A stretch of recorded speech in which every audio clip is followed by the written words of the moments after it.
of respected Professor Dr. Kailas Patil sir from Siddharth College, Jafrabad. Today, I am going to present pre-PhD coursework 2024 of papers taken English language. So, my seminar topic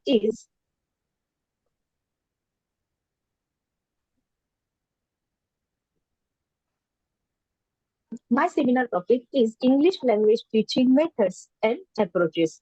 Uh, this topic is related to linguistics and for all the English language teachers, those who are teaching English language. Today, I will talk about English language teaching, that is also referred ELT. Today, I will focus on what are the methods and approaches for teaching English language.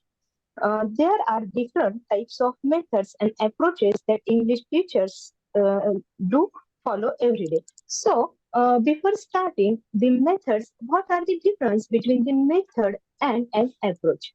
A method is a way of teaching where there are prescribed objectives and guidelines, and the teacher has little or no leeway when it comes to implementation.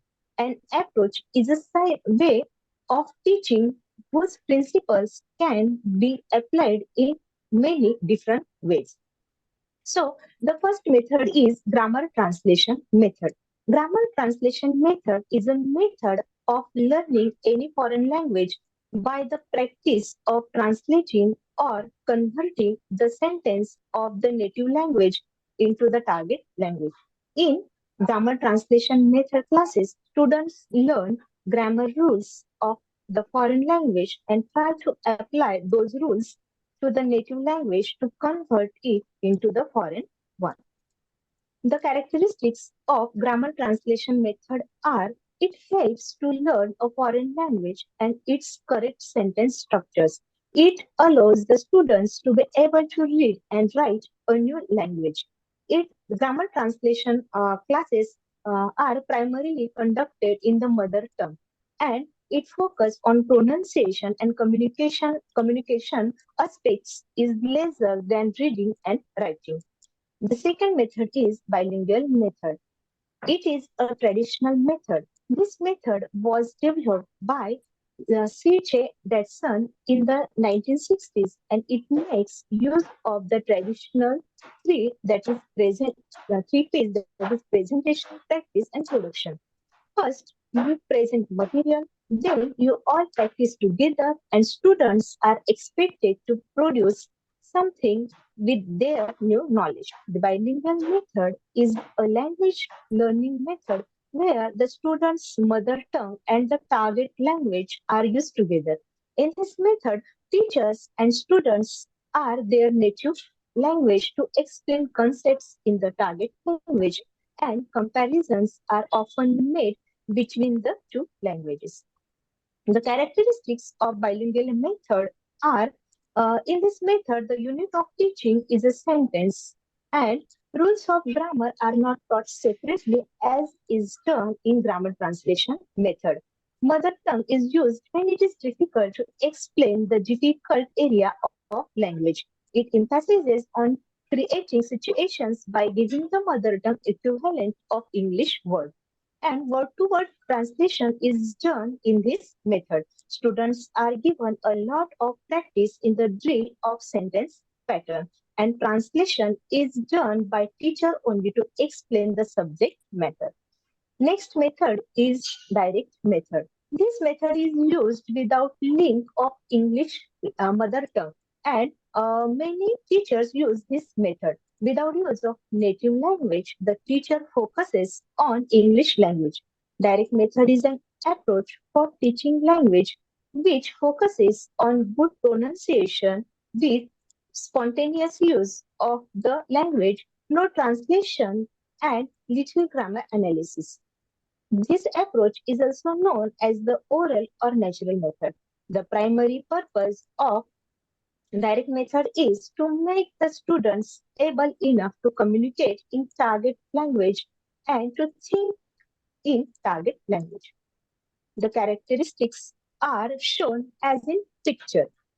The next method is structural approach. Teaching of English by helping the students to learn certain structure of English is called the structural approach. According to Menon and Patel, the structural approach is based on the belief that in the learning of the foreign language, mastery of structures is more important than acquisition vocabulary. Through structural approach, we can learn English or any other language fluently. Structural approach teaches to learn sentences in a systematic manner, which involves the structure, sequence, and pattern arrangement of words to make proper and complete sentences with meaning. In this approach, the teacher more focuses on grammar, the rules and regulations of grammar. The characteristics of structural approach are it correlated the teaching of grammar and composition with reading lesson. Thus, grammar is taught informally. The unit teaching is particular structure. Structures are based on word order. Every structure expresses an important side of grammar. The structures are carefully graded to give a clear picture of the form and meaning. Only meaning of the word is taught at a time. Next approach is situational approach. In this approach, we have real situations and artificial situations. In this method, the teacher is supposed to give some sort of activities or role plays to the students. And sometimes they are in real situations. The situational language teaching method is a method underlying behaviorist theory that has a function to help students to improve their speaking skill aspects like fluency, accuracy, clarity, intonation, volume, and content by involving in certain situations and conditions that teachers have made class. This addresses specific situations such as the nature of a household's daily life and includes recognition that situations are dynamic and shift over time. The picture shows the example of situational approach. The next approach is oral approach. The oral approach is also called situational language learning, which developed in the 1920s. During the early part of the 20th century, linguistics in Europe developed the oral approach. This approach is mostly followed by English language teachers. Oral approach means talking with students, sharing experience, sitting with them in group, and peer work. This is very good approach because this approach focuses on activity-based classes and student-based classrooms. The oral approach relies on the use of situations to teach language. A situation in the use of such as pictures, objects, and relief to teach. Students are expected to listen and repeat what the instructor says. This means that students have little control over content. Next approach is total physical response. Total physical response is a language teaching approach that relies on the coordination of language and physical movement. It was developed by American psychologist James Esther in the 1970s. The main concept behind total physical response is that learners respond physically to alter commands issued by the educator. Though this approach teacher gives his 100% to teach his students English language. For kindergarten or primary, the teacher uses his expressions and body language to teach English language. The picture shows the total physical response teaching method. The next method is audiolingual method. This approach comes from the theory of behaviorism, which is best known approach in linguistics.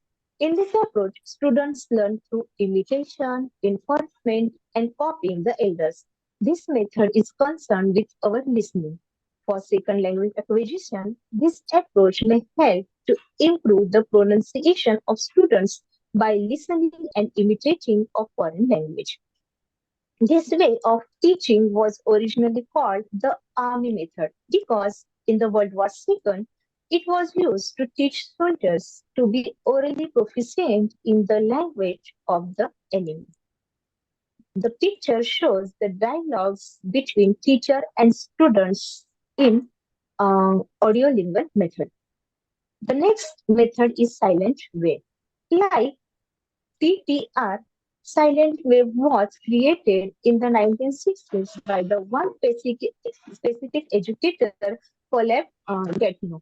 This focuses on developing students' autonomy with the teacher acting as a facilitator is now completely accepted as a valid and effective teaching philosophy.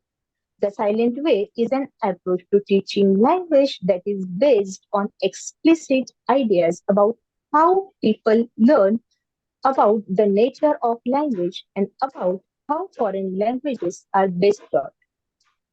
Applied in the classroom, they lead to the teacher being largely silent, a striking aspect of the approach which gave its name. The silent way is methodology of teaching language based on the idea that teachers should be as silent as possible during the class, but learners should be encouraged to speak as much as possible. The picture reflects the silent way of teaching. Next approach is Suggestopedia. Suggestopedia was originally developed in the 1970s by the Bulgarian educator Georgi. Suggestopedia is a method of teaching a foreign language in which students learn quickly by being made of feel relaxed, interested, and positive. The method is developed because of the argument that students naturally face psychological barriers to learning. When the students are at ease, relaxed, happy, and the things they learn unconsciously, the teacher creates such an atmosphere of the class where the students do not have bored, the teacher giving them natural atmosphere for learning the way they want to like, seek, and communicate. By talking, sitting with them, sharing experience slowly and gradually, they will learn English language. So, unconsciously, students learn so many things. The picture shows the Suggestopedia approach. The next approach is natural approach. The natural approach is a method of language teaching developed by Stephen Krashen and Tracy Terrell in the late 1970s and early 1980s. Natural approach is more like how do we learn our first language, listening from our mother, surrounding parents, and relatives. Natural approach focuses on understanding message in the foreign language and place little or no importance on error correction, drilling, or on conscious learning of grammar rules. It also emphasizes learning of a wide vocabulary based over learning new grammatical structures. The natural approach combines L2 acquisition theory and curriculum during learning process and focused on spoken production. Next approach is communicative approach. Communicative approach focuses more on the use of language, whether it's listening, speaking, reading, or writing. Communicative language teaching strategies focus on promoting interaction, fluency, and real life communication. This includes role plays, group discussion, problem solving tasks, and information gap activities that allow learners to practice and improve their functional language skills in authentic contexts. The communicative approach emphasizes the ability to communicate the message in terms of its meaning instead of contracting exclusive on grammar perfection and phonetics. This is also the one best approach of teaching English language. The communication, the picture shows the communication is the key. So, in conclusion, we do not follow only one method or approach because no single method fits all learners or contexts perfectly. It is better to follow mixed methods or approaches of language according to context and situation of the class. It's important for educators to remain flexible